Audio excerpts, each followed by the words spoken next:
गुरुजी, एक प्रश्न और है। जैसे मैं आसपास देखती हूँ, मेरे आसपास जीवन में भी देखती हूँ, जो भक्त है, चलो उनका मैं समझ गई कि वो दुख है, क्यों है, भक्ति का क्या महत्व है। लेकिन जो भक्त को दुख दे रहा है, जो उसको गाली दे रहा है, उसको उस चीज का एहसास भी नहीं होता। मुझे नहीं समझ आता वो क्या सोचता है, वो ऐसा क्यों करता है।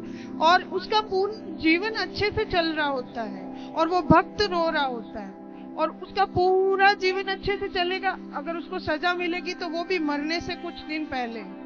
तो उसका जीवन तो मजे से गया, और भक्त का पूरा जीवन रोने में या कष्ट में, तकलीफ में गया। तो फिर उसका भक्ति न करना या करना, उसमें क्या, उसमें अंतर हो गया। फिर वो तो दुख दे के मजे कर रहा है, अंत में 4 दिन भुगत लिया और फिर चल लिया। वो बेचारा भक्त पूरा टाइम रोता रहता है, गाली जो खाता भक्त रहता है। होता है ना बेटा, आप किसी भक्त को जाकर पत्थर मारिए, आप किसी भक्त को जाकर के लाठी और जूते से मारिए, तो मारने वाले की तरफ भक्त जब देखता है ना, तो वो ईश्वर से प्रार्थना करने लगता है, हे भगवान, इसने मुझे जूते मारे हैं, हे भगवान, इसने मुझे पत्थर और लाठियां मारी हैं, हे भगवान, इसे क्षमा कर देना। क्योंकि भगवान बड़े गुस्से में आ जाते हैं जब कोई भक्त को मारता है।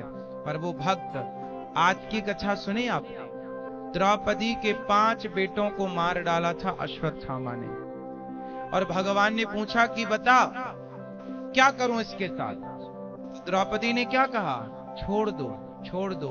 कोई भक्त यदि बदले की भावना रखे बैठा है तो भक्त हो ही नहीं सकता। भक्त तो ये चाहता है कि इसने गलती की है पर भगवान इस पर क्षमा करना, और भगवान क्षमा करते नहीं है।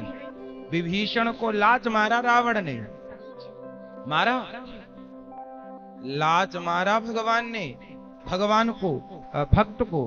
भगवान ने कहा, रावण, तुमने मेरी छाती में लात मारे होते ना, मैं तुम्हें माफ कर देता। तुमने भक्त को मारा है, इसलिए माफ नहीं, सर्वनाश करूंगा। कर दिया।